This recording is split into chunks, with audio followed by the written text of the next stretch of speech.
자, 그 다음에 이제 궁금한 게 제가 이제 코어 세틀라이트에 대한 얘기를 했는데 계절에 해당되는 ETF가 있고 뭐가 있는데 2천만 원이든 2천억이든 코어 세틀라이트 어프로치를 쓰게 되면 컨셉은 동일하다. 제가 이 컨셉을 되게 좋아하는 게 이유가 뭐가 있는가 하면 규모를 키울 수 있어서 그런데 저는 포트폴리오 매니지먼트라고 하는데 매니지먼트 우리나라 말로 번역을 하면 관리잖아요. 관리. 주식 포트폴리오 관리지 않습니까? 그럼 이게 뭐가 되냐면 관리가 되어져야 돼요. 관리가 되어진다는 말은 뭔 뜻인가 하면 통제가 되어져야 돼요. 통제가. 쟤네들이 뭘 하고 있는지에 대해서 하나하나의 것들에 대해서 이해를 하고 있어야 돼요. 이해를 하고 관리하고 통제를 하는 거죠. 그러니까 이제 이렇게 해야 되는 건데 나도 내가 모르는데 나의 직원들 혹은 나의 집안에 있는 애들을 아무도 관리하지 못하고 통제하지 못한다고 생각하면 안 되는 거죠. 포트폴리오 똑같습니다. 그러면 도대체 이제 어떻게 포트폴리오 관리하느냐라고 하면 직관적인 부분 뭐 빡 찍어서 얘기를 먼저 하고 해보면 패시브가 있고 액티브가 있어요. 패시브가 있고 액티브가 있는데 패시브는 주로 이제 ETF류를 사는 거고 여긴 개별 종목을 사는 것들을 보통 얘기를 합니다. 일반적으로 우리나라 사회에서 알려져 있는 건 뭔가 하면 ETF는 돈이 안 되고 로우 리스크 로우 리턴이고 종목은 하이 리스크 하이 리턴이라고 알려져 있는데 중간쯤이 그러니까 수익도 높이고 그다음에 수익도 높이고 위험을 관리할 수 있는 방법이 이제 하나가 있는데 뭐가 있냐면 이제 이 ETF도 되게 진화를 해서 ETF와 종목 사이에 있는 것들이 많이 나왔어요. 그래서 예를 들어서 이걸 우리가 뭐라 하는가 하면 액티브 ETF라고 얘기합니다. 그러니까 예를 들어서 FAS를 사세요, QQQ를 사세요, 이런 것들은 약간 액티브한 부분들이죠. 액티브한 부분들. 뭐 TCL을 사세요, 이런 건 되게 액티브한 겁니다. 그래서 저렇게 액티브하게 하다는 말은 뭔 뜻인가 하면 돈을 좀 더 벌겠다는 뜻인 거죠. 더 벌겠다는 뜻인데 그냥 직관적인 얘기부터 하나 먼저 딱 하게 되면 시장이 효율적이다, 시장이 비효율적이다라는 말이 있는데 시장이 비효율적이다라는 말은 뭔 뜻인가 하면 똑똑한 애들이 금융권이 별로 없다는 뜻이에요. 그래 뭘 하게 되는가 하면 직접 주식 투자를 해보는 것이 낫다는 거예요. 그래서 똑똑한 애들이 없는 그래서 시장이 별로 효율적이지 않다. 중국 같은 나라라든지 이런 나라들은 이제 이피션트하지 않으니까 종목 투자하는 게 맞겠죠. 미국 같은 경우는 똑똑한 애들이 월가에 다 진출한 애들이 많잖아요. 그러니까 여기는 시장이 효율적이니까 ETF 사는 게 더 맞을 겁니다. 그러니까 내가 투자에 대해서 중심축에 있는 것들이 선진국에 가 있다고 생각한다면 ETF를 위주로 포트를 짜는 것이 맞을 거고 내가 포트를 뭐 아시아 시장 같은 데 포커스를 맞추겠다고 생각하면 종목에 포커스를 맞추는 게 저는 맞다고 생각을 해요. 근데 제가 이제 말을 했던 부분은 뭐가 있는가 하면 이런 건데 코어 세트라이트 어프로치라고 얘기를 하는 것이 되게 뭘 하기 쉬운가 하면 관리하기가 되게 쉬워져요. 관리하기 되게 쉬워지는데 내가 이제 그 지금 이제 식당에서 지금 이제 밥을 차리고 있는 사람이다라고 생각하면 밥이 있고 국이 있고 반찬들이 있을 거 아닙니까? 그럼 이 중에서 밥과 국은 그냥 그대로 계속적으로 가겠죠. 대신에 반찬만 바꾸겠죠. 그래서 이렇게 바꾸면 내가 포트폴리오 관리하기 되게 쉬워지잖아요. 매일같이 메뉴를 쫙 바꾼다는 건 너무 힘든 일이지 않습니까? 그래서 밥이나 국 같은 류의 것들에 해당되는 것이 저는 이걸 인덱스라고 보거나 하는 거고, 요거는 그 이제 지난번에 얘기한 것처럼 SPY를 사든지 뭐 SPXL을 사든지 이런 게 이제 사는 거예요. 이렇게 요거 사는 류의 것들 요걸 substitute 대체를 한다는 표현을 쓰죠.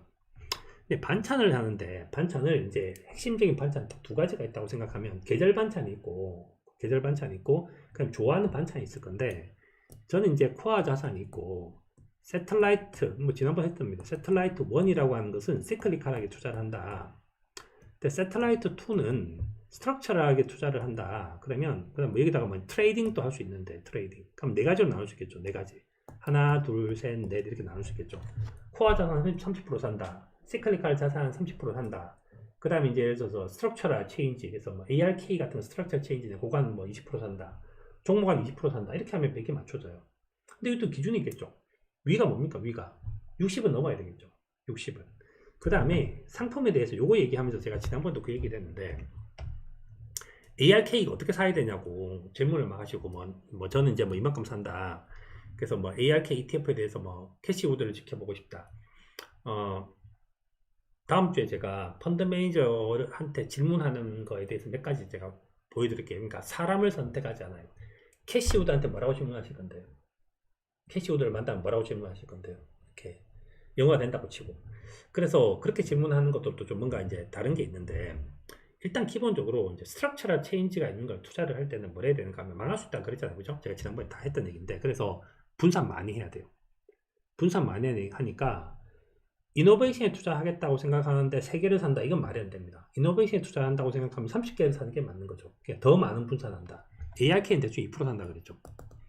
그 다음에 바이 위너 셀 루저, 올라가면 사고 떨어지면 팔기 때문에 ARK가 제일 많이 사버렸던 회사가 돼버린 것은 결국은 테슬라가 돼버렸습니다. 주가가 500% 떴으니까 지분 2%가 지분 거의 10%까지 올랐었죠. 그러니까 이렇게 해서 지분이 커지는 거예요. 그 다음에 이제 지분이 줄어드는 것도 있다고 제가 말씀드렸고, 그 다음에 이걸 하기 위해서 뭐가 필요한가 하면 시간이 필요해요.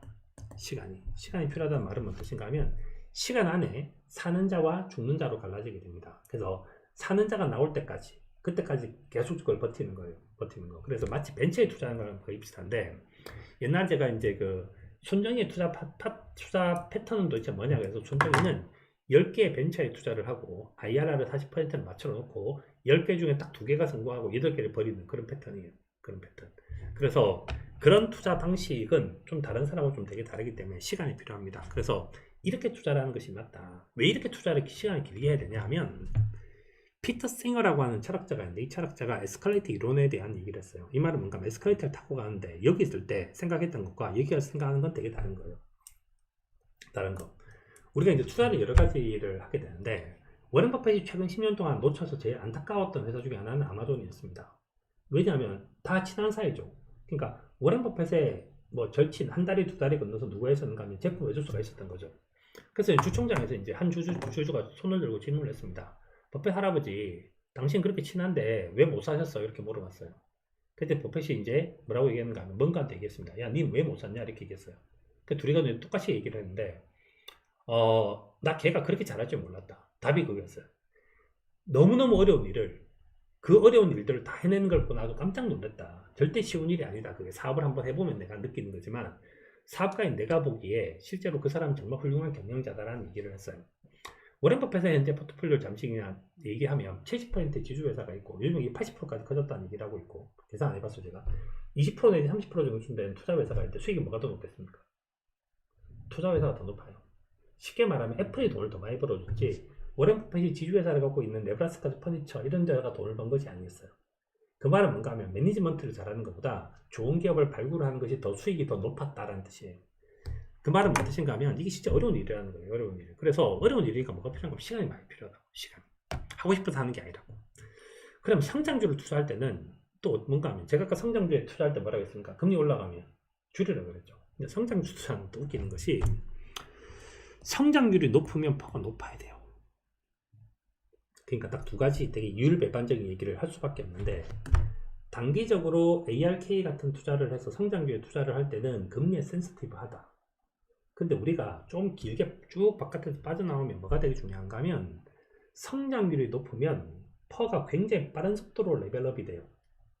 그래서 장기적으로 보는 것이 맞다라는 거예요. 그래서 제가 지난주에 이 얘기를 했죠. 이렇게 해서 이쪽에 투자할 때는 뭘 해야 되는가 하면 시간이 길어야 된다는 거예요. 시간이 길어야 된다. 시간이 길어야 되니까 그 파트를 염두에 두시면 될 것 같아요.